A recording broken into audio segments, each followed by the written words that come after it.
ఎట్లా చూస్తున్నారు ఈ డెవలప్మెంట్? ఇవాళ పూర్తిగా షర్మిల గారి దగ్గరికి వెళ్ళారని చెప్పి సమాచారం. మరి పూర్తిగా షర్మిల గారికి సరెండర్ అయి ఉంటారా, లేకపోతే షర్మిల గారితో కాంప్రమైజ్ చేయించడానికి వెళ్ళి ఉంటారా? ఏం జరుగుతుంది? మీరు ఎట్లా చూస్తున్నారు? ఇవాళ కూటమి అధికారంలో ఉంది, మీరు ఎట్లా చూస్తారు దీన్ని? బలరాం గారు, మొదట మీకు అలాగే 60 వీక్షకులకి, కాంగ్రెస్ పార్టీ నేత సైదా గారికి, అలాగే అనలిస్ట్ కృష్ణాంజలి గారికి, వైఎస్ఆర్సీపీ రమేష్ గారికి అందరికి కూడా శుభ సాయంత్రం, నమస్కారాలు. ఈరోజు కొత్త పరిణామాలకి తెరలేపిన సాయిరెడ్డి అలియాస్ కసాయిరెడ్డి, ఈ మాట ఎందుకనాల్సి వచ్చిందంటే,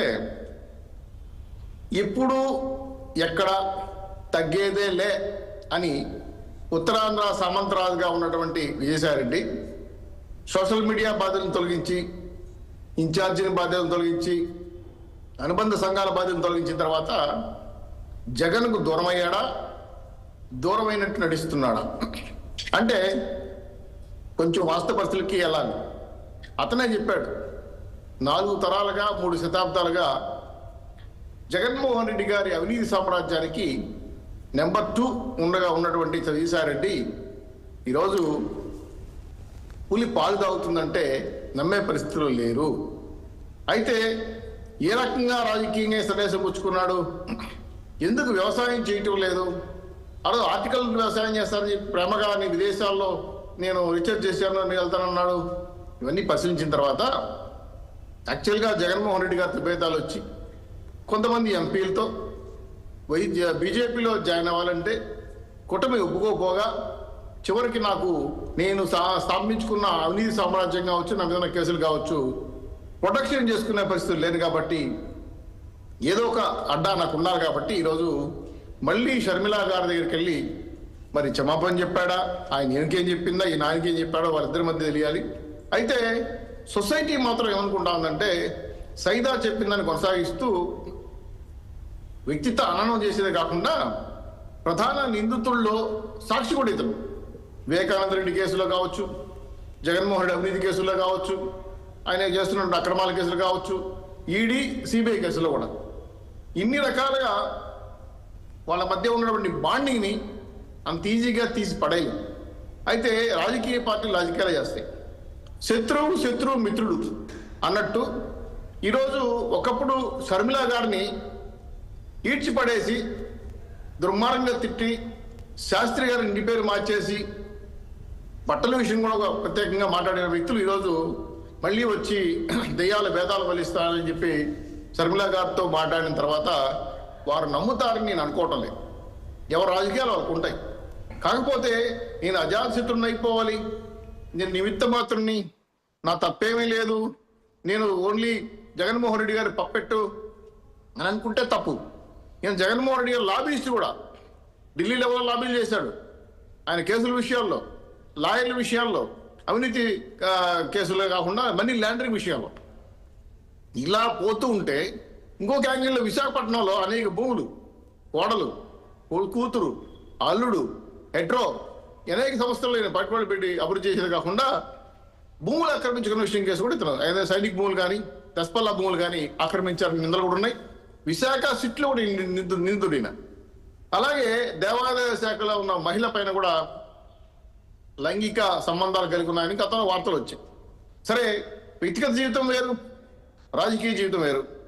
భస్మాసురుడు చివరికి తన మీద తానే భస్మాసురు హస్తం పెట్టుకున్నట్టు మా సైదా చెప్పినట్టు ఈరోజు రాజకీయ సన్యాసం పుచ్చుకుంటానని చెప్పి పూర్తి స్థాయిలో నేను మారిపోయానని చెప్పి మాట్లాడితే నాకు తెలిసి రాజశేఖర రెడ్డి గారి కుటుంబంలో ఉన్నటువంటి ముఖ్యమైన వ్యక్తి షర్మిల గారు నమ్ముతాను అనుకోలేదు.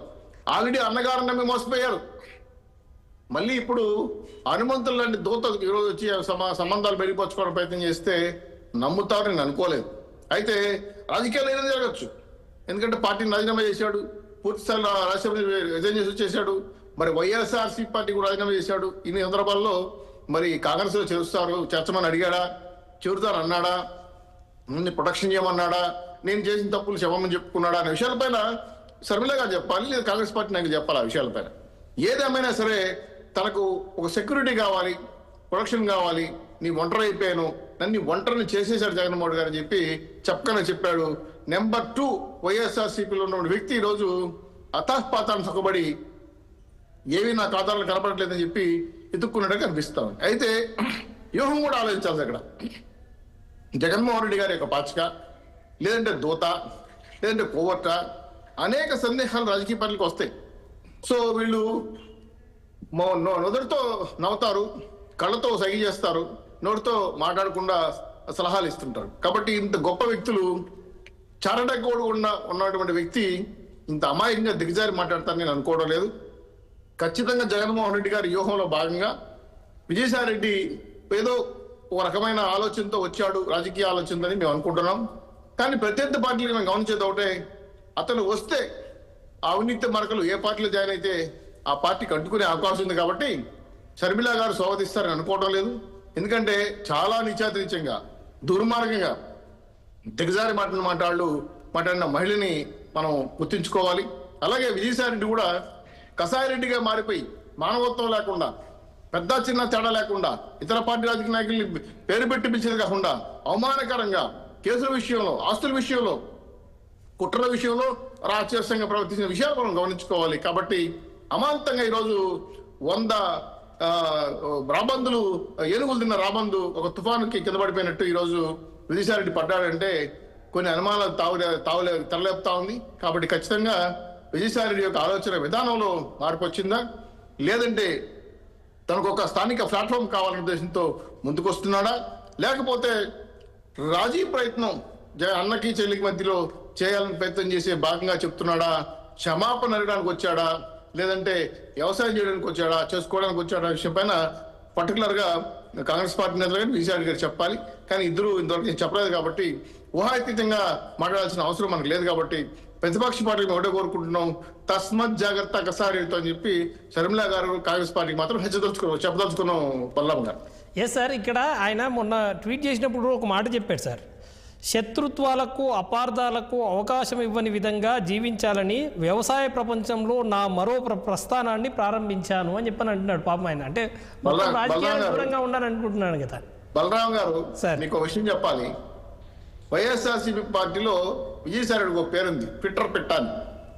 ఆ ట్విట్టర్ పెట్ట ఈరోజు ఎగిరిపోయింది. అలాగే ఆ ట్విట్టర్ పెట్టలో మాట్లాడిన మాటలన్నీ కూడా మనం గుర్తు చేసుకోవాల్సి వస్తుంది. ఇంకో విషయం కూడా చెప్పాలి, రాజకీయంగా శాశ్వత శత్రువులు ఉండరు, శాశ్వత మిత్రులు ఉండరు. సో ఈ 2 అంశాలు చాలా స్పష్టంగా ఉన్నాయి. ఆయన ట్విట్టర్లో మాట్లాడిన ట్విట్టర్ పక్షి అప్పుడే మాట్లాడింది.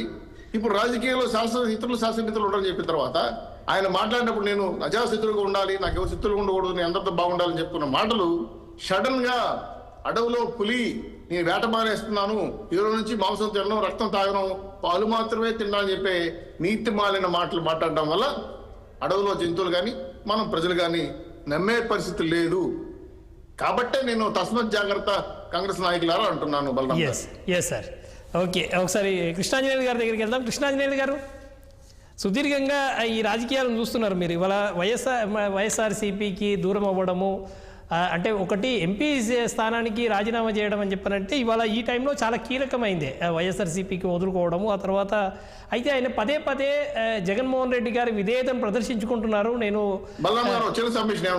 ఎస్ సార్, ఏదైతే విజయసాయి రెడ్డి గారు వైఎస్ఆర్సీపీ పార్టీ బయటకు వచ్చిన తర్వాత ఒక్కరంటే ఒక్కరు కూడా సానుభూతి తెలియజేలా, కటసి ప్రయత్నించలా, కనీసం అన్నం టీలా, వ్యతిరేకించలా. ఇది పెద్ద అనుమానించదగ్గ విషయం. Please continue. ఎస్ అది కృష్ణాంజనేయులు గారు ఎట్లా చూస్తున్నారు ఇది మొత్తం పరిణామాలను?